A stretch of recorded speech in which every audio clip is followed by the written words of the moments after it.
Bismillahirrahmanirrahim. Assalamualaikum warahmatullahi wabarakatuh.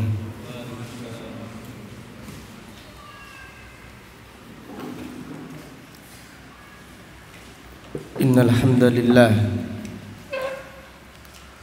nahmaduhu wa nasta'inuhu wa nastaghfiruh wa na'udzu billahi min syururi anfusina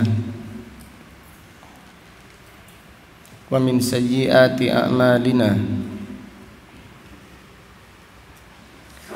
May yahdihillahu fala mudilla lahu wa may yudlil fala hadiya lahu. Wa asyhadu an la ilaha illallah wahdahu la syarika lahu wa asyhadu anna Muhammadan abduhu wa rasuluh. Amma ba'du fa inna asdaqal hadisi kitabullah wa khairal hadyi hadyi Muhammadin sallallahu alaihi wasallam wa syarrul umuri muhdatsatuha wa kullu muhdatsatin bid'ah wa kullu bid'atin dhalalah wa kullu dhalalatin finnar. Alhamdulillah, pada siang yang berbahagia ini, yaitu hari Kamis tanggal 26 bulan Rabiul Awal tahun 1442 Hijriah, dengan izin Allah Subhanahu wa taala kita melanjutkan kembali kajian tafsir Al-Quran dari kitab Taisirul Karimir Rahman fi Tafsiri Kalamil Mannan yang ditulis oleh Fadilatul Syekh Al-Allamah Abdurrahman ibnu Nasir ibni Abdillah As-Sa'di, ulama besar yang dilahirkan pada tahun 1307 Hijriah dan meninggal dunia pada tahun 1376 Hijriah. Rahimahullahu ta'ala rahmatan wasi'ah.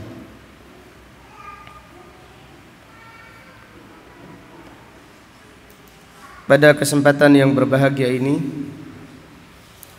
kita akan mengkaji tafsir surat Al-Baqarah ayat 168 dan ayat 169.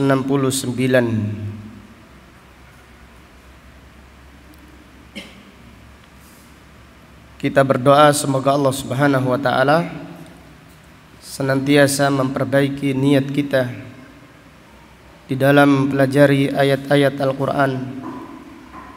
Semoga Allah Subhanahu wa ta'ala selalu memperbarui semangat kita di dalam menuntut ilmu, dan semoga Allah menganugerahkan kita ilmu yang bermanfaat dan amal saleh. Amin ya rabbal alamin.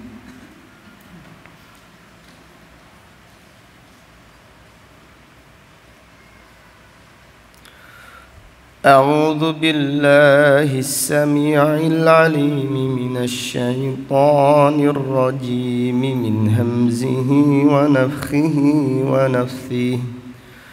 يا أيها الناس كلوا مما في الأرض حلالا طيبا ولا تتبعوا خطوات الشيطان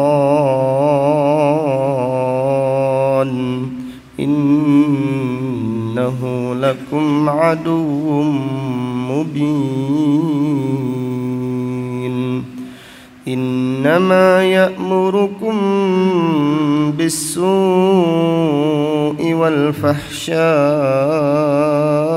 والفحشاء وأن تقولوا على الله ما لا تعلمون.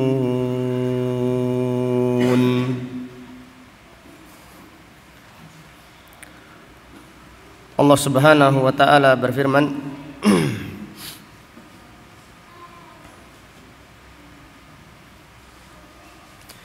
Ya ayyuhan nas, wahai manusia, kulu mimma fil ardi,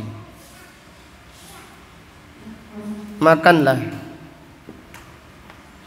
semua yang ada di muka bumi,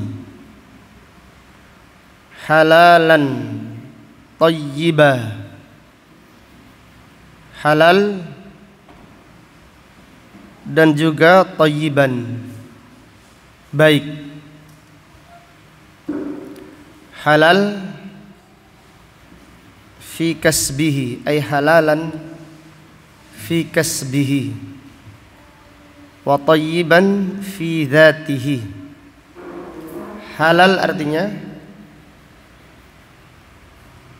di dalam mencarinya dengan cara yang halal. Halalan ay fi kasbihi, makanlah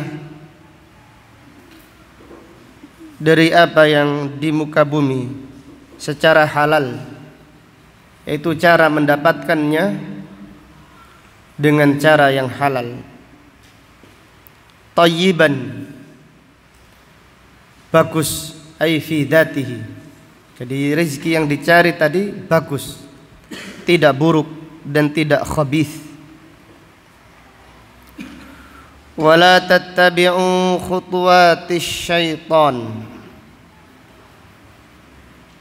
dan janganlah kalian mengikuti langkah-langkah syaitan.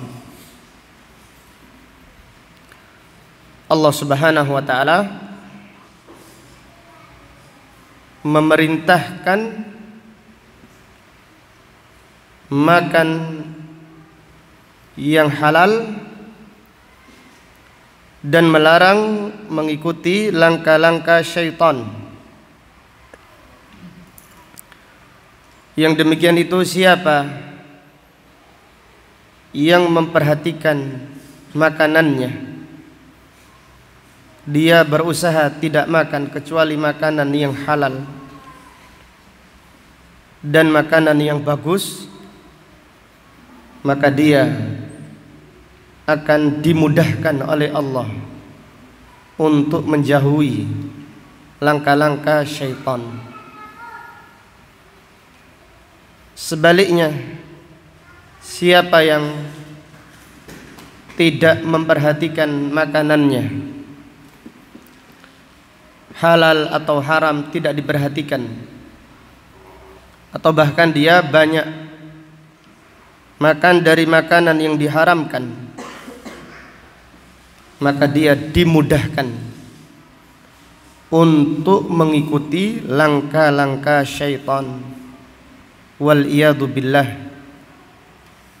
Maka makanan sangat berpengaruh. Alhamdulillah. Makanan sangat berpengaruh dengan agama seseorang. Makanan sangat berpengaruh dengan amal seseorang. Kemudian Allah Ta'ala berfirman, Innahu lakum aduwwum mubin. Sesungguhnya setan adalah musuh yang nyata bagi kalian. Innama ya'murukum bis-su'i wal fahsya. Sesungguhnya syaitan memerintahkan kalian untuk melakukan keburukan, amalan-amalan yang buruk, wal fahsya, dan memerintahkan kalian melakukan perbuatan yang keji.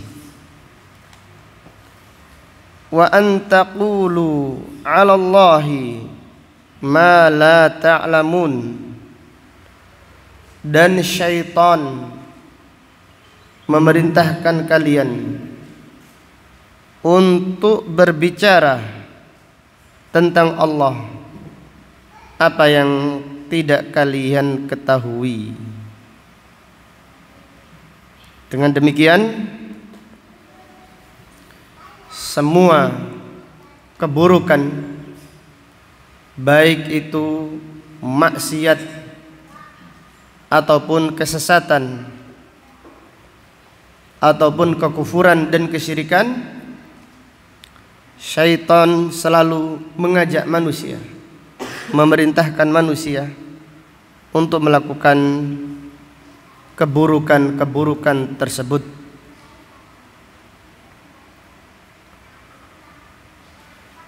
Ayat yang mulia ini adalah ayat yang agung.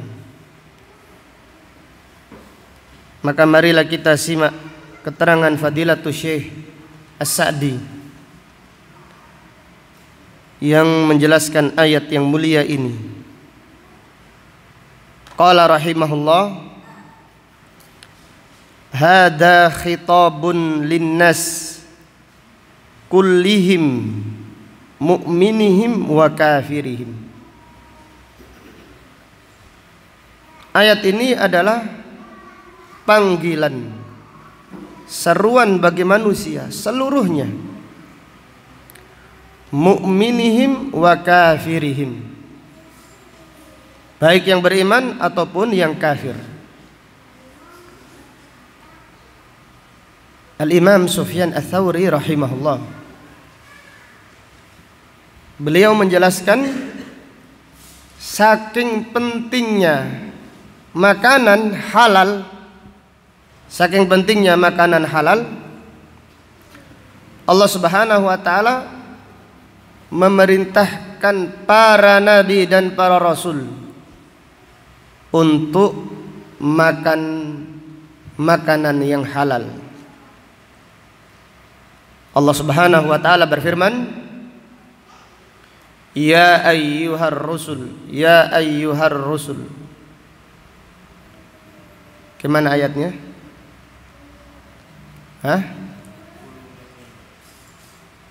Kulu minat tayyibati wa'malu sholiha inni bima ta'maluna alim. Ya ayyuhar rusul, wahai para nabi dan para rasul, makanlah makanan yang halal, makanan yang baik, dan kerjakanlah amal soleh. Sesungguhnya aku mengetahui apa yang kalian kerjakan. Jadi saking pentingnya makan makanan yang halal, makanan yang baik, Allah Subhanahu wa taala memerintahkan para nabi dan para rasul secara khusus diperintahkan untuk makan makanan yang halal. Kemudian Sufyan Ats-Tsauri rahimahullah mengatakan, lalu Allah Subhanahu wa taala memerintahkan orang yang beriman makan makanan yang halal. Jadi perintah kepada para nabi dan para rasul secara khusus. Kemudian perintah kepada orang-orang yang beriman. Maka Allah taala berfirman, ya ayyuhalladzina amanu kulu min thayyibati ma razaqnakum washkuru lillahi in kuntum iyyahu ta'budun.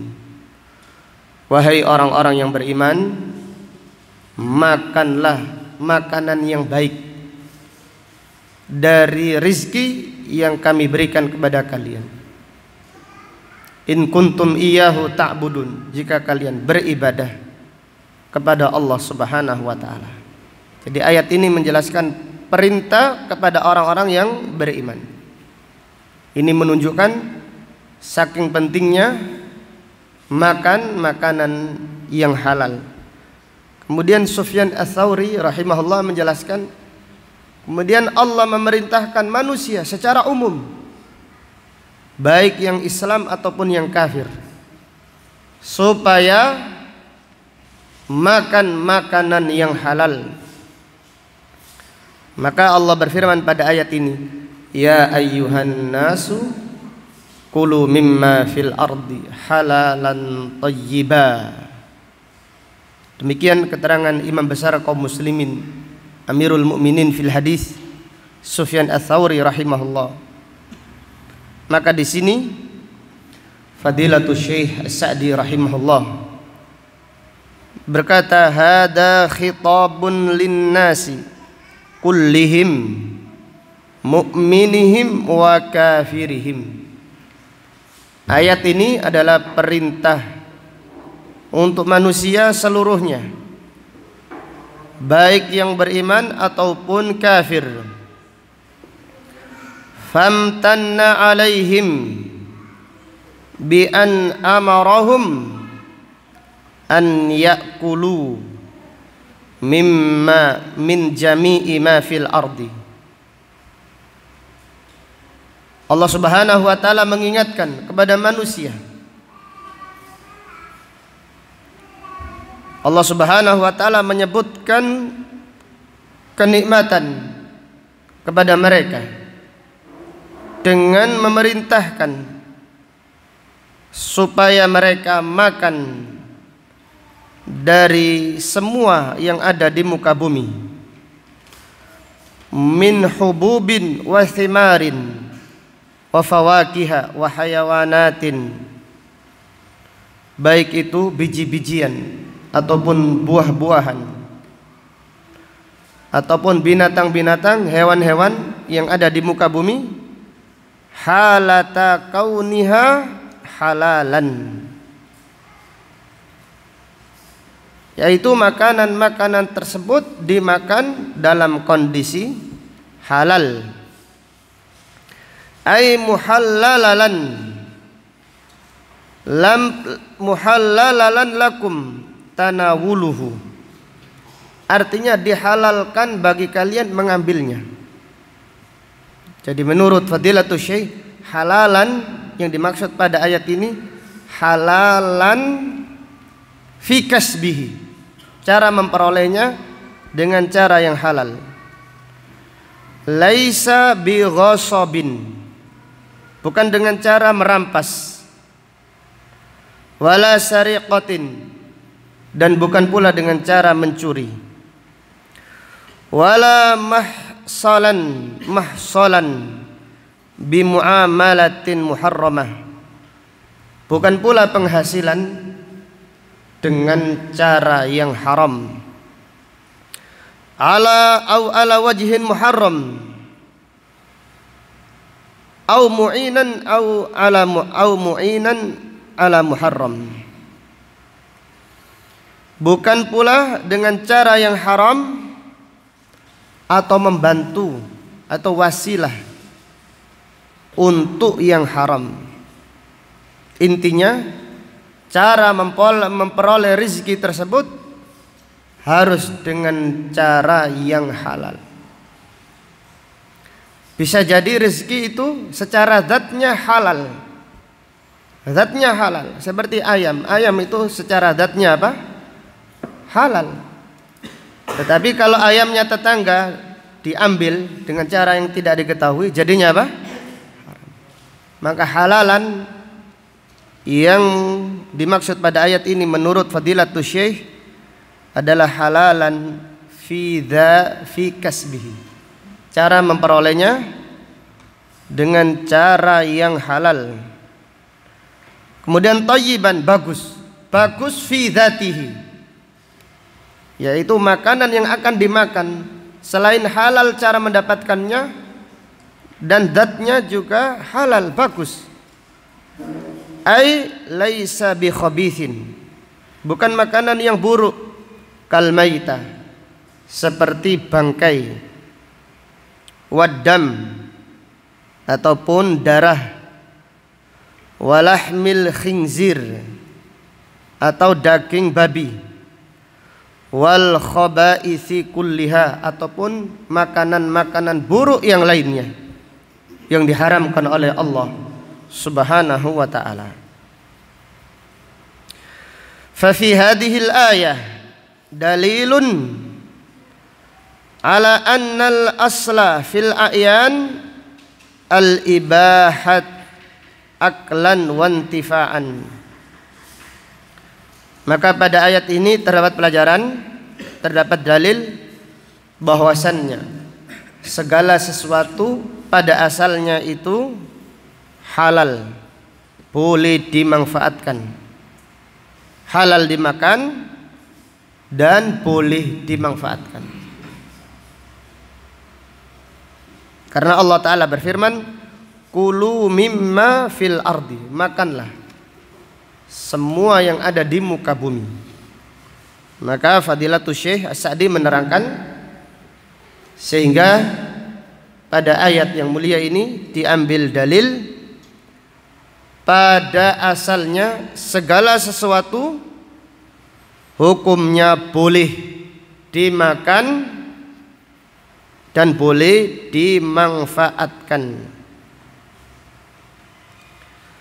Kemudian beliau berkata, wa annal muharram nau'ani, imma muharramun li dzatihi wa huwal khabith alladhi huwa diddut thayyib. Adapun yang diharamkan, semua yang diharamkan, al-muharram, haram itu ada dua macam. Yang pertama haram li dzatihi. Bagaimana penerjemahan yang bagus?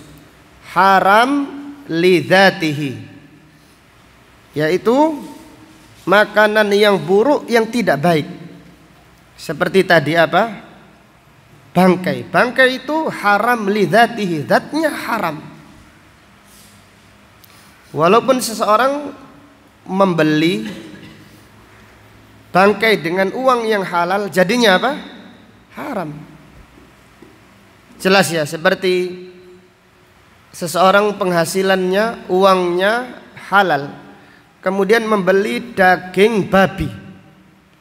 Babi itu adalah haram li dzatihi, haram zatnya. Khabith, buruk. Diddut thayyib, kebalikan yang bagus. Wa imma muharramun lima urida lahu wa huwal muharram li ta'alluqi haqqillah au haqqi ibadih. Bisa jadi haram yang kedua, wa imma muharramun lima urida lahu. Haram yang kedua dalam bab ini adalah haram cara mendapatkannya.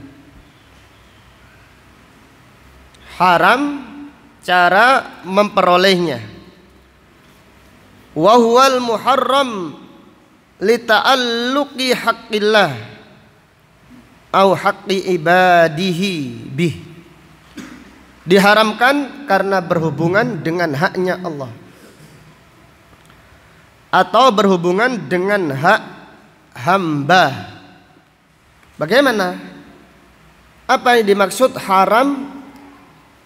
Asalnya halal, tetapi karena berhubungan dengan haknya Allah jadi haram.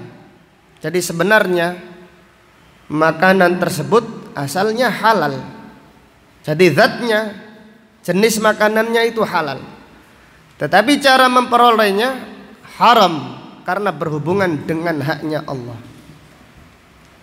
Contohnya apa?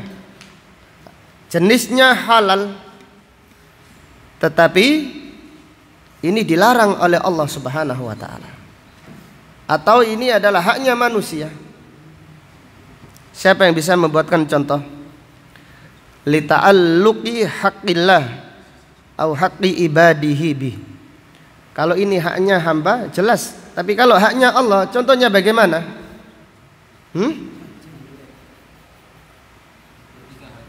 Ketika haji. Sekarang contohnya binatang buruan. Binatang buruan, hukum asalnya apa? Halal. Tetapi ketika musim haji dalam kondisi ihram. Seseorang diharamkan apa? Berburu. Karena ini haknya Allah Subhanahu wa taala, tidak boleh dimanfaatkan. Jelas ya? Dan contoh-contoh yang lain seperti binatang buruan, jenisnya halal tetapi berada di tanah apa? Tanah haram. Jadinya haram. Atau berhubungan dengan haknya hamba. Kalau hubungan haknya hamba jelas sekali. Jadi makanan halal, jenisnya halal tapi miliknya orang lain diambil, jadinya haram. Wa huwa diddul halal, itu kebalikannya halal. Jelas ya? Maka kesimpulannya haram itu ada dua. Haramun lidzatihi, haram jenisnya, haram zatnya. Ini kebalikannya apa? Thayyib. Haram zatnya artinya khabith, buruk, lawan kata dari thayyib. Kalau thayyib bagus, bagus zatnya, jenisnya ini bagus, baik, boleh dimanfaatkan. Au haramun muharram lima uridalahu, au haramun fi kasbihi, haram cara mendapatkannya, wa huwa diddul halal, maka itu adalah kebalikannya halal. Kesimpulannya, kita diperintahkan oleh Allah Subhanahu wa taala makan makanan yang halal, yaitu cara mendapatkannya dengan cara yang halal, dan zat makanan yang kita makan harus bagus. Kemudian Fadilatul Syekh rahimahullah berkata, wa fihi dalilun ala annal akla biqadri ma yuqimul binyata atau bunyata wajibun ya'thamu tarikuhu li dhahiril amr. Dari ayat ini terdapat dalil bahwasannya makan biqadri, dengan ukuran untuk menegakkan badan, hukumnya wajib. Jadi kalau tidak makan lemes, maka hukum makan ketika itu apa? Wajib. Ini istinbat Fadilatul Syekh, annal akla biqadri ma yuqimu al binyata, jadi harokatnya kasrah, al binyata wajibun ya'thamu tarikuhu li dhahiril amr. Makan dengan ukurannya untuk menegakkan badan, yaitu tulang sulbi, supaya seorang bisa aktivitas dengan baik. Kalau tidak makan lemes, kalau tidak makan bisa jadi sakit atau sampai mati. Hukum makanan ketika itu apa? Hukum makan wajib. Ya'thamu tarikuhu li dhahiril amr. Orang yang tidak mau makan sampai lemes, sampai sakit, berdosa, karena Allah memerintahkan makan. Sehingga dalam keadaan darurat tidak ada makanan, kok ada makanan yang haram, tidak mengapa. Kenapa? Karena hukum makan ketika itu apa? Wajib, yaitu untuk menegakkan badan seseorang. Kemudian Fadilatul Syekh rahimahullah berkata, walamma amarahum bittiba'i ma amarahum bihi idhuwa ainu salahihim nahahum an ittiba'i khutwati syaitan. Ketika Allah Subhanahu wa taala memerintahkan manusia untuk mengikuti apa yang Allah perintahkan kepada mereka, idhuwa ainu salahihim, dan mengerjakan perintah Allah adalah kebaikan bagi manusia itu sendiri. Maka setelah itu Allah melarang manusia, setelah memerintahkan yang baik, maka Allah melarang manusia untuk mengikuti langkah-langkah syaitan. Wala tattabi'u khutuwati syaitan. Jangan ikuti. Janganlah kalian wahai manusia mengikuti langkah-langkah syaitan. Ai turuqahu allati ya'mur biha, yaitu jalan-jalan syaitan yang diperintahkannya, yaitu diperintahkan oleh syaitan. Dan para ulama salaf menafsirkan panjang lebar tentang khutuwati syaitan, dan disimpulkan oleh Syekh Sa'di, wahiyya jami'ul ma'asi min kufrin wa fusuqin wa dhulmin. Langkah-langkah syaitan adalah semua maksiat, baik itu kekufuran, wa fusuq ataupun kefasikan, wa dhulmin dan kedzaliman. Wa yadkhulu fi dzalika tahrimus sawaib wal ham wa nahwu dzalik. Dan termasuk langkah syaitan, termasuk jalan-jalannya syaitan adalah mengkeramatkan onta. Jadi onta itu hukum asalnya halal, boleh dimanfaatkan. Namun syaitan membisiki manusia untuk mengkeramatkan onta-onta. Tidak boleh dimanfaatkan, tidak boleh disembelih sebagai bentuk pengagungan kepada patung ataupun berhala. Wa yadkhulu fihi aidan tanawulul ma'kulat al-muharramah.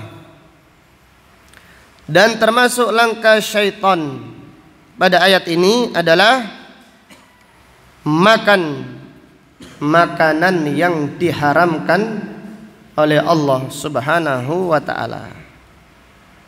Maka Allah Ta'ala berfirman, wahai manusia, makanlah makanan yang halal lagi bagus, dan janganlah makan makanan yang buruk lagi diharamkan oleh Allah Subhanahu wa ta'ala. Intinya, semua kemaksiatan, semua kesesatan dan kekufuran termasuk langkah-langkah syaitan. Ini juga menunjukkan faedah bahwasannya syaitan mengajak manusia kepada kekufuran secara bertahap. Ada langkahnya. Tidak langsung manusia diajak kufur.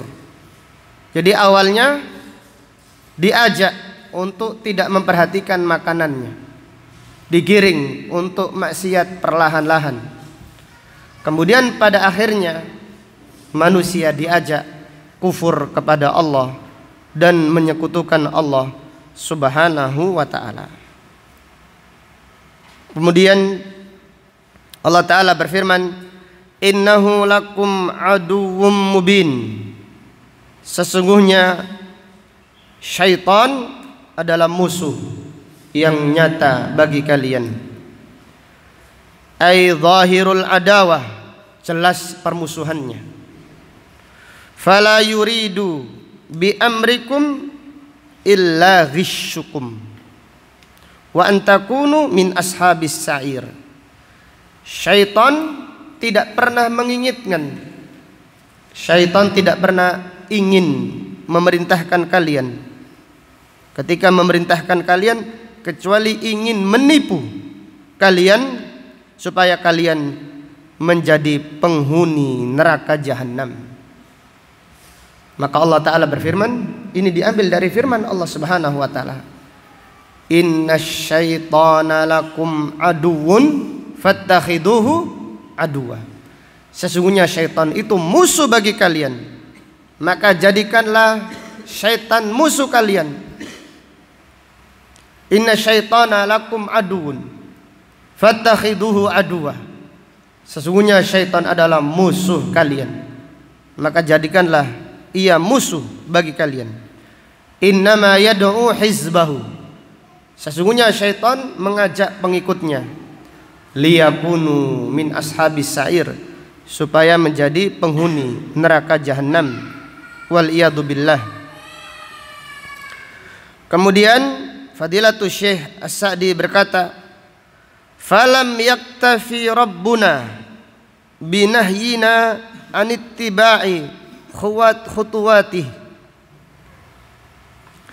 hatta akhbarana wa huwa asdaqul qailin bi adawatihi ad-da'iyah lil hadari min.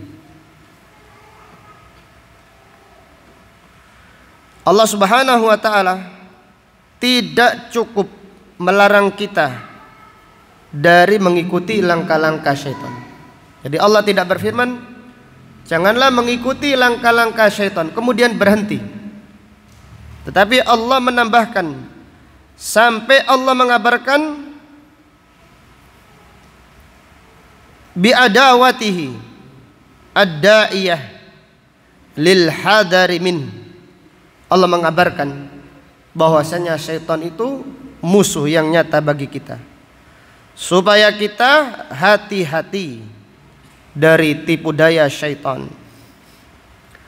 Walam yaktafi bidzalika, dan tidak cukup itu saja, hatta akhbarana bitafsil ma ya'muru bih wa annahu aqbahul asya' wa a'dhamuha mafsadatan. Dan tidak cukup menerangkan itu saja, tidak cukup menerangkan jangan ikuti langkah-langkah syaitan karena syaitan adalah musuh yang nyata. Tidak cukup, sampai Allah menjelaskan dengan terperinci apa saja yang diserukan oleh syaitan, apa saja langkah-langkah syaitan. Wa annahu akbahul asya', dan perintahnya syaitan adalah seburuk-buruk perintah. Wa a'dhamuha mafsadah, dan kerusakan yang besar. Demikian langkah-langkah syaitan.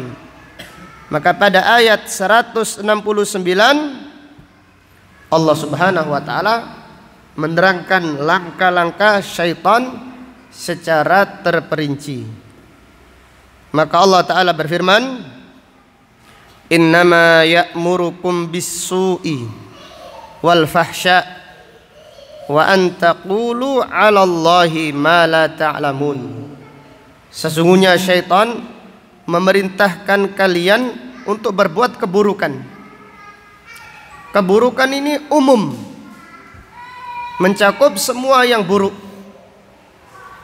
Wal fahsya, kemudian syaitan mengajak manusia untuk melakukan perbuatan keji, yaitu dosa-dosa besar. Jadi as-su' mencakup dosa kecil dan dosa besar. Tetapi al-fahsya yang dimaksud adalah al-kabair, dosa-dosa besar, seperti zina, khamr, atau perbuatan keji dan yang lainnya. Kemudian wa antaqulu 'ala Allahi ma la ta'lamun. Ini mencakup bid'ah, mencakup kekufuran dan kesyirikan. Kesimpulannya, tipu daya syaitan terbesar, kita jelaskan yang paling besar, yaitu mengajak manusia untuk berbuat syirik. Jadi tipu daya, kaidu syaitan yang paling besar, puncaknya adalah mengajak manusia kufur, yaitu menyekutukan Allah Subhanahu wa ta'ala.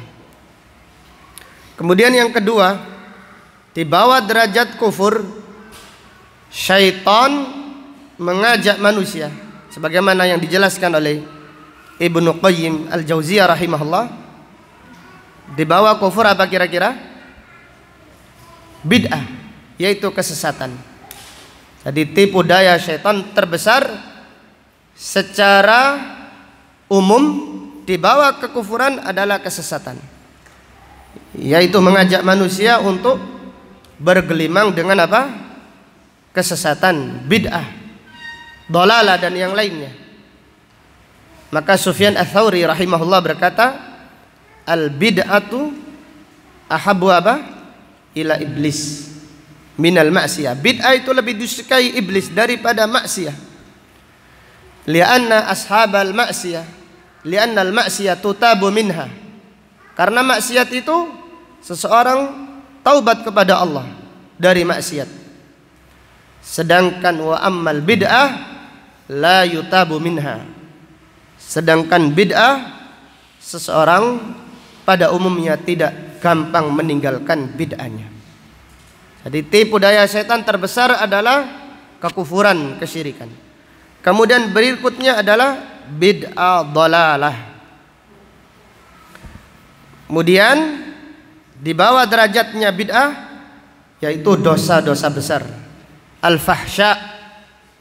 Syaitan mengajak manusia untuk melakukan perbuatan keji dan mungkar, yaitu dosa-dosa besar, seperti minum minuman keras, khamr, perzinaan dan yang lainnya. Kemudian yang berikutnya, selalu diantara tipu daya syaitan, kalau tidak bisa mengajak manusia melakukan dosa besar, maka syaitan mengajak manusia untuk terus-menerus melakukan dosa kecil, al-israru. Jadi terus-menerus ala shaghair. Jadi melakukan dosa kecil tapi terus-menerus. Ini salah satu tipu daya syaitan, yaitu membisikkan manusia untuk terus-menerus melakukan dosa kecil. Yaitu dibisiki, ini dosa kecil, gak masalah, gak dosa besar saja, tapi terus-menerus. Maka dalam hal ini Abdullah ibn Abbas berkata, la saghirata apa? Ma'al israr. Tidak ada dosa kecil kalau dikerjakan apa? Terus-menerus. Kemudian yang berikutnya, kira-kira apa? Jika syaitan tidak bisa mengajak manusia untuk terus-menerus melakukan dosa kecil, maka diajak untuk apa? Al-israfu. Kemana Syekh Ibrahim? Naam. Yang berikutnya adalah al-israfu fil mubahat, berlebihan di dalam hal-hal yang dibolehkan. Jadi demikian kesimpulan tipu daya syaitan. Jadi kalau tidak bisa mengajak manusia melakukan dosa kecil, maka manusia dijadikan berlebihan untuk melakukan hal-hal yang dibolehkan, sehingga dia tidak memaksimalkan waktunya untuk hal-hal yang manfaat. Dan Allah membenci orang yang berlebihan. Maka Allah Ta'ala berfirman, wala tusrifu, jangan berlebihan. Walaupun itu dibolehkan, jangan berlebihan. Innahu la yuhibbul musrifin. Dan Allah Ta'ala berfirman, wala tubadzir tabdzira, jangan mubadzir, jangan menghambur-hamburkan, berlebihan dalam yang dibolehkan. Innal mubadzirina kanu ikhwana syayatin, karena orang yang berlebih-lebihan adalah temannya syaitan. Wa kana syaitanu li rabbih kafura. Wallahu ta'ala a'lam bisawab. Insyaallah ayat 169 akan kita sampaikan pada pengajian yang akan datang. Wallahu ta'ala a'lam bisawab. Demikian apa yang dapat disampaikan pada kajian siang ini. Semoga Allah Subhanahu wa ta'ala menjadikan kita hamba-hambanya yang mencintai Al-Quran, yang berbahagia dengan Al-Quran di dunia dan di akhirat nanti. Amin ya rabbal alamin. Subhanaka Allahumma wa bihamdika asyhadu an la ilaha illa anta astaghfiruka wa atubu ilaik. Walhamdulillahi rabbil alamin. Assalamualaikum warahmatullahi wabarakatuh. Apa tuh?